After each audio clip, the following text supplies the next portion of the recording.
Hello student, आप सभी का स्वागत है। आज हम लोग EDU 102F न्यू सिलेबस के अनुसार जो EDU 104 पहले था पेपर, अब वह EDU 102 हो गया है।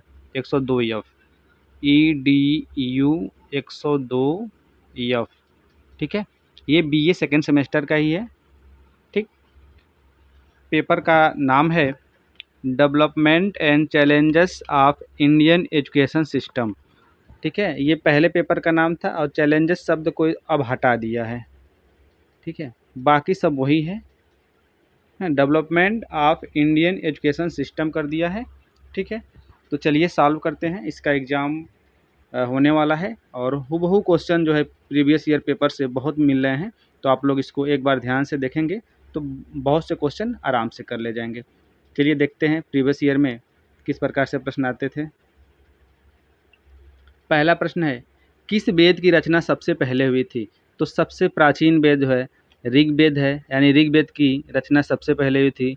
ऋग्वेद, यजुर्वेद, सामवेद, अथर्ववेद, यानी सबसे बाद का वेद जो है अथर्ववेद है, सबसे बाद का है, और ऋग्वेद जो है सबसे प्राचीन है। तो ए का हो जाएगा पहला ए ऑप्शन।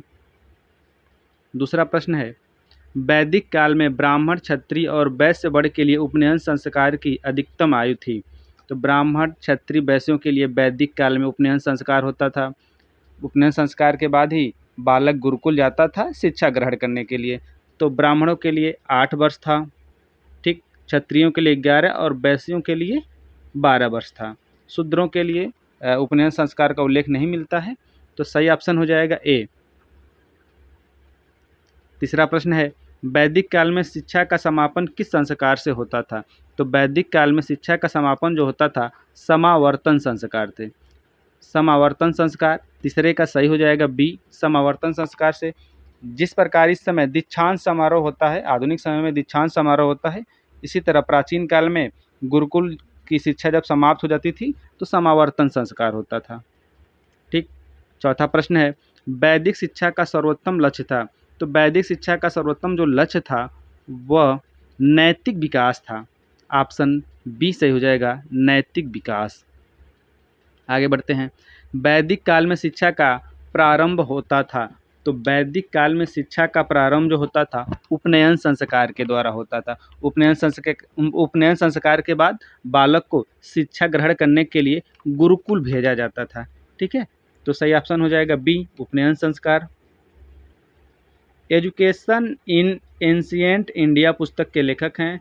तो एजुकेशन इन एंशिएंट इंडिया पुस्तक के जो लेखक हैं A.S. अल्टेकर महोदय जी हैं। सही ऑप्शन हो जाएगा डी, 6 का डी हो जाएगा। 7 नंबर प्रश्न, सातवां है, गुरुकुल में विद्यार्थी का संबंध किस आश्रम से होता था? तो गुरुकुल में विद्यार्थी का संबंध जो होता था ब्रह्मचर्य आश्रम के दौरान ही होता था। पहले मानव जीवन को 100 वर्षों में बांटकर ब्रह्मचर्य का जो होता था 0 से 25 वर्ष 4 आश्रमों में बांटा गया था। गृहस्थ 25 से 50 वर्ष, वानप्रस्थ 50 से 75, ठीक है। और सन्यास जो था, सन्यास 75 से 100, ठीक। तो विद्यार्थी का गुरुकुल में विद्यार्थी का संबंध होता था 0 से 25 वर्ष, ब्रह्मचर्य आश्रम। इसके बाद से ब्रह्मचर्य आश्रम के बाद गृहस्थ आश्रम में प्रवेश करते थे, उसके बाद वानप्रस्थ, उसके बाद सन्यास। चलिए 8 नंबर प्रश्न है, शरणत्रयी का संबंध है। तो शरणत्रयी का जो संबंध है यह बौद्ध शिक्षा से संबंधित है। तो 8 का ऑप्शन हो जाएगा बी, बौद्ध शिक्षा। 9 नंबर प्रश्न है, पौज्जा का शाब्दिक अर्थ है। तो पौज्जा का शाब्दिक जो अर्थ है बाहर ले जाना है, बौद्ध धर्म से संबंधित। पौज्जा के बाद बाहर जाते थे, मठ में जाते थे, बिहार में जाते थे शिक्षा ग्रहण करने के लिए। तो सही ऑप्शन हो जाएगा ए, 9 का ए हो जाएगा। 10 नंबर प्रश्न, बौद्ध शिक्षा का संबंध है। तो बौद्ध शिक्षा जो था मठों में होता था, बिहारों में होता था। ऑप्शन बी सही हो जाएगा, मठ। गुरुकुल ये वैदिक काल में था। त्रिपिटक संबंधित है। तो त्रिपिटक जो है बौद्ध काल से संबंधित है, बौद्ध धर्म से संबंधित है।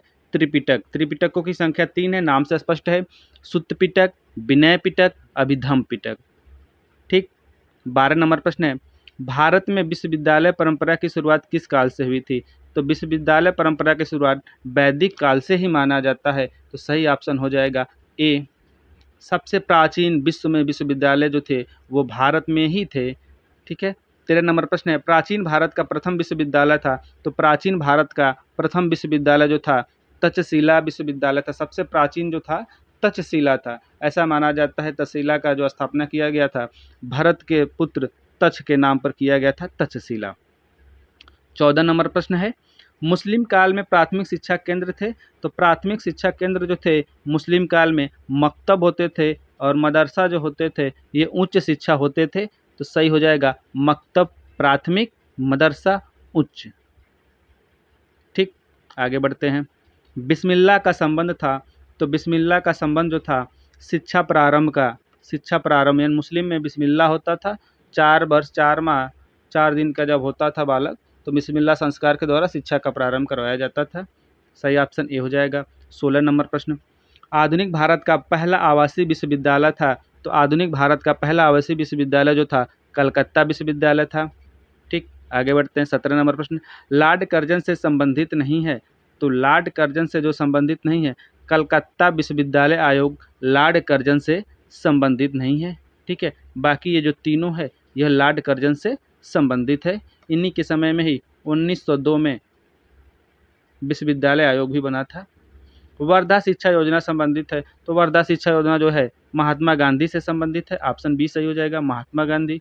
वर्धा शिक्षा महात्मा गांधी। 19 नंबर प्रश्न है, 1 लाख रुपए का संबंध था।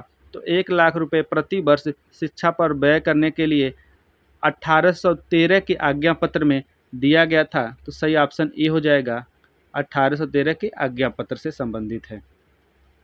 20 नंबर प्रश्न, भारत का पहला आधुनिक विश्वविद्यालय है। तो भारत का पहला आधुनिक विश्वविद्यालय जो है कलकत्ता विश्वविद्यालय है। ठीक, ऑप्शन ए सही हो जाएगा, कलकत्ता विश्वविद्यालय। इन तीनों विश्वविद्यालयों की स्थापना 1857 में किया गया था चार्ल्स वुड डिस्पैच के घोषणा के बाद लंदन विश्वविद्यालय के तर्ज पर। शिमला शिक्षा सम्मेलन का संबंध है। तो शिमला शिक्षा सम्मेलन का जो संबंध है लॉर्ड कर्जन से है। ऑप्शन डी सही हो जाएगा, लॉर्ड कर्जन। 22 नंबर प्रश्न है, भारतीय शिक्षा आयोग का गठन कब हुआ था।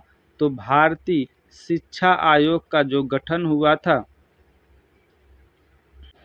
1882 में हुआ था। भारतीय शिक्षा आयोग का गठन कब हुआ था।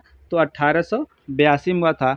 ऑप्शन बी सही हो जाएगा, भारतीय शिक्षा आयोग या हंटर कमीशन भी इसे कहा जाता था। हंटर कमीशन भी, भारतीय शिक्षा आयोग को हंटर कमीशन भी कहा जाता था, ये भी ध्यान रखिएगा। हंटर कमीशन या भारतीय शिक्षा आयोग गठन कब हुआ था 1882 में। 1854 में क्या हुआ था, चार्ल्स वुड डिस्पैच आया था 1854 में। इसे भारतीय शिक्षा का महाधिकार पत्र या मैग्ना कार्टा कहा जाता था। ठीक है, 1902 में विश्वविद्यालय आयोग बना था। ठीक, और 1964 में कोठारी कमीशन या शिक्षा आयोग, 1964 वाला जो है कोठारी कमीशन या शिक्षा आयोग से संबंधित है। और भारतीय शिक्षा आयोग या हंटर कमीशन जो है 1882। ऑप्शन बी सही हो जाएगा। गोखले विधेयक संबंधित है। गोखले विधेयक जो है प्राथमिक शिक्षा से संबंधित है। ऑप्शन बी सही हो जाएगा। 24 नंबर प्रश्न, लॉर्ड मैकाले का विवरण पत्र किसने स्वीकार किया था। तो लॉर्ड मैकाले का विवरण पत्र जो था लॉर्ड विलियम बेंटिक ने स्वीकार किया था। ऑप्शन ए सही हो जाएगा, लॉर्ड विलियम बेंटिक। 2 फरवरी 1835 को पेश किया गया था और 7 मार्च 1935 को स्वीकार किया गया था, ये भी ध्यान रखिएगा। चलिए आगे बढ़ते हैं। 25 नंबर प्रश्न, निःशुल्क और अनिवार्य प्राथमिक शिक्षा का प्राविधान सर्वप्रथम किसने किया था। तो निःशुल्क और अनिवार्य प्राथमिक शिक्षा का प्रावधान जो किया था सबसे पहले सयाजीराव गायकवाड़ ने किया था। सयाजीराव गायकवाड़ जो थे बड़ौदा के राजा थे, इन्होंने ही निःशुल्क और अनिवार्य शिक्षा का प्रावधान सबसे पहले किया था। तो ऑप्शन सही हो जाएगा बी, सयाजीराव गायकवाड़ बड़ौदा के राजा थे। 26 नंबर प्रश्न है, भारत में शिक्षा का महाधिकार पत्र किसे कहा जाता है। तो भारत में शिक्षा का महाधिकार पत्र जो कहा जाता है वुड के घोषणा पत्र को कहा जाता है। 26 का सी ऑप्शन सही हो जाएगा। चार्ल्स वुड का घोषणा पत्र को मैग्ना कार्टा भी कहा जाता है, महाधिकार पत्र भी कहा जाता है। 27 नंबर प्रश्न, स्वतंत्र भारत का पहला शिक्षा आयोग था। तो स्वतंत्र भारत का पहला शिक्षा आयोग जो था विश्वविद्यालय शिक्षा आयोग था, जिसकी स्थापना 4 नवंबर 1948 को की गई थी। 4 नवंबर 1948। ठीक है, भारत 47 में आज़ाद हुआ, 48 में विश्वविद्यालय शिक्षा आयोग आया था। 28 नंबर प्रश्न है, स्वतंत्र भारत की प्रथम राष्ट्रीय शिक्षा नीति है। तो स्वतंत्र भारत की प्रथम राष्ट्रीय शिक्षा नीति जो है 1964 है। 1964 सॉरी 1968 है। सही हो जाएगा ऑप्शन सी। ऑप्शन सी 1968 है। प्रथम शिक्षा नीति 1968, द्वितीय शिक्षा नीति 1986। ठीक है, इंदिरा गांधी से संबंधित है ये। 29 नंबर प्रश्न है, मुदालियर आयोग संबंधित है। तो मुदालियर आयोग जो संबंधित है लक्ष्मी स्वामी मुदालियर से माध्यमिक शिक्षा से संबंधित है। 29 का सही हो जाएगा माध्यमिक शिक्षा, ऑप्शन बी सही हो जाएगा। कोठारी आयोग का संबंध है। तो कोठारी आयोग का संबंध जो है 1964 से संबंधित है। यह 1964 में आया था कोठारी आयोग। 31 नंबर प्रश्न, विश्वविद्यालय शिक्षा आयोग का गठन हुआ था। तो विश्वविद्यालय शिक्षा आयोग का जो गठन हुआ था 4 नवंबर 1948 को हुआ था। ऑप्शन सी सही हो जाएगा। प्रोफेसर दौलत सिंह कोठारी डीएस कोठारी का संबंध है। तो डीएस कोठारी का जो संबंध है शिक्षा आयोग से संबंध है। ठीक है, इसे कोठारी आयोग भी कहते हैं और शिक्षा आयोग भी कहते हैं। ऑप्शन डी सही हो जाएगा। 33 नंबर प्रश्न है, यह हर बार आता है, राष्ट्रीय शिक्षा नीति 2020 में शिक्षा संरचना है। तो 5+3+3+4, ऑप्शन डी सही हो जाएगा। 34 नंबर प्रश्न है, राष्ट्रीय शिक्षा नीति 1986 का संबंध है। तो राष्ट्रीय शिक्षा नीति जो दूसरी राष्ट्रीय शिक्षा नीति बनी थी 1986 में, यह राजीव गांधी से संबंधित है। 1986 राजीव गांधी, और प्रथम जो है इंदिरा गांधी 1968। 35 नंबर प्रश्न है, स्वतंत्र भारत के प्रथम शिक्षा मंत्री थे। तो स्वतंत्र भारत के प्रथम शिक्षा मंत्री जो थे मौलाना अबुल कलाम आज़ाद थे। अबुल कलाम आज़ाद होना चाहिए। 36 नंबर प्रश्न है, वैदिक कालीन शिक्षा का मुख्य उद्देश्य था। तो वैदिक कालीन शिक्षा का जो मुख्य उद्देश्य था ज्ञान का विकास था। ऑप्शन सी सही हो जाएगा। बुद्ध का जन्म कहाँ हुआ था। तो बुद्ध का जन्म जो है लुम्बिनी नेपाल में हुआ था। नेपाल में जन्म हुआ था। ज्ञान की प्राप्ति बोधगया में, और उनकी जो महापरिनिर्वाण मृत्यु हुई थी उत्तर प्रदेश के कुशीनगर में हुई थी। 38 नंबर प्रश्न है, बौद्ध काल में शिक्षा के कौन से केंद्र थे। तो बौद्ध काल में शिक्षा के जो केंद्र थे मठ और बिहार थे। ऑप्शन ए सही हो जाएगा, मठ और बिहार। गुरुकुल ये वैदिक कालीन शिक्षा पद्धति है। मकतब व मदरसा ये मुस्लिमों से संबंधित है। 39 नंबर प्रश्न, बौद्ध कालीन प्रमुख विश्वविद्यालय कौन से हैं। तो तक्षशिला, नालंदा, विक्रमशिला, सभी ये बौद्ध कालीन प्रमुख विश्वविद्यालय हैं, बौद्ध धर्म से शिक्षा से संबंधित हैं। उपयुक्त सभी सही हो जाएगा तीनों। 40 नंबर प्रश्न, प्रथम बौद्ध परिषद का आयोजन कहाँ किया गया था। तो प्रथम बौद्ध परिषद या प्रथम बौद्ध संगीति का आयोजन जो किया गया था राजगृह में किया गया था। राजगृह में कब किया गया था। 483 ईसा पूर्व में। गौतम बुद्ध की मृत्यु जब हुई थी 483 ईसा पूर्व में, तभी किया गया था। 483, 383 ईसा पूर्व में वैशाली में, और 250 ईसा पूर्व के आसपास पाटलिपुत्र में, और कुंडल वन कश्मीर में जो किया गया था प्रथम शताब्दी ईस्वी में किया गया था। ठीक है, 4 बौद्ध संगीतियाँ हुई थी। पहला राजगिरी, दूसरा वैशाली, तीसरा पाटलिपुत्र, और चौथा कुंडलवन कश्मीर। 41 नंबर प्रश्न, त्रिपिटक किस धर्म से संबंधित है। तो त्रिपिटक प्रश्न दोबारा आया है, तो बौद्ध धर्म से संबंधित है। सुत्त पिटक, विनय पिटक, अभिधम पिटक, 3 पिटक हैं, ये बौद्ध धर्म से संबंधित हैं। 42 नंबर प्रश्न, मैकाले का विवरण पत्र संबंधित था। तो मैकाले का विवरण पत्र जो था पश्चिमी शिक्षा से संबंधित है, यानी पश्चिमीकरण, शिक्षा का पश्चिमीकरण करना चाहते थे। शिक्षा का माध्यम अंग्रेजी बनाने पर ये जोर दिए थे। तो ऑप्शन ए सही हो जाएगा। 43 नंबर प्रश्न, चार्टर एक्ट 1813 में किस पद की स्पष्ट व्याख्या नहीं की गई है। तो चार्टर एक्ट 1813 में विज्ञान और मेडिकल से संबंधित पद की व्यवस्था नहीं की गई है। ऑप्शन सी सही हो जाएगा। 44 नंबर प्रश्न, मैकाले ने अपनी रिपोर्ट, जिसे मैकाले स्मरण पत्र के नाम से जाना जाता है, कब प्रस्तुत किया था? तो इन्होंने अपनी रिपोर्ट जो प्रस्तुत किया था 2 फरवरी 1835 को किया था। कब किया था? 2 फरवरी 1835 को, 1935 दिया है, ये 1835 को पेश किया था और 7 मार्च 1835 को स्वीकार हो गया था। स्वीकार कब हुआ था? 7 मार्च 1835 को, पेश 2 फरवरी 1835 को। चलिए आगे बढ़ते हैं। 45 नंबर प्रश्न है, सर्वप्रथम सहायता अनुदान प्रणाली को किसके द्वारा प्रस्तुत किया गया था? तो ये वुड डिस्पैच के द्वारा। ऑप्शन ए सही हो जाएगा 45 नंबर प्रश्न का। 46 नंबर प्रश्न, कलकत्ता विश्वविद्यालय आयोग के चेयरमैन कौन थे? तो कलकत्ता विश्वविद्यालय आयोग के चेयरमैन जो थे सर माइकल सैडलर थे। ऑप्शन ए सही हो जाएगा 46 का ए।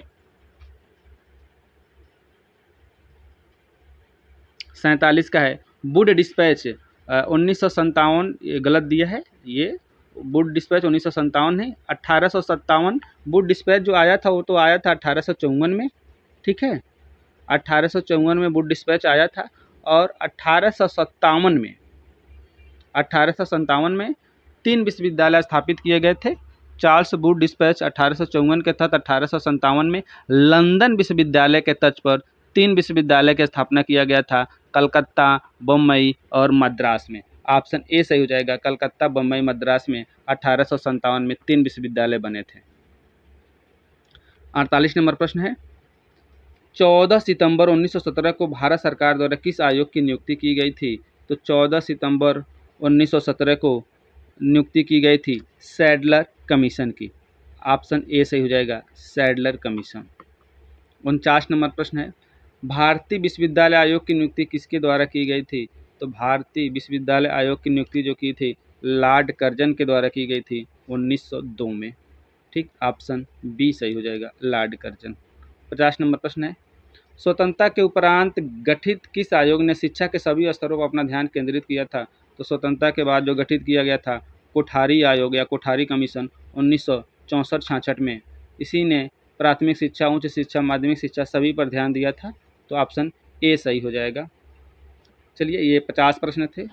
ये पेपर 1 था, इसका पेपर 2 भी है, तो अभी देखते हैं, उसका सॉल्व हो जाएगा तो भी कर देंगे, नहीं तो इसको आप लोग 1 से 2 बार देख लेंगे। मैक्सिमम क्वेश्चन जो है 30 क्वेश्चन, 25 से 30 क्वेश्चन आपको मिल जाएंगे इसी से। तो चलिए वीडियो अच्छा लगे तो लाइक शेयर सब्सक्राइब जरूर करिए। धन्यवाद।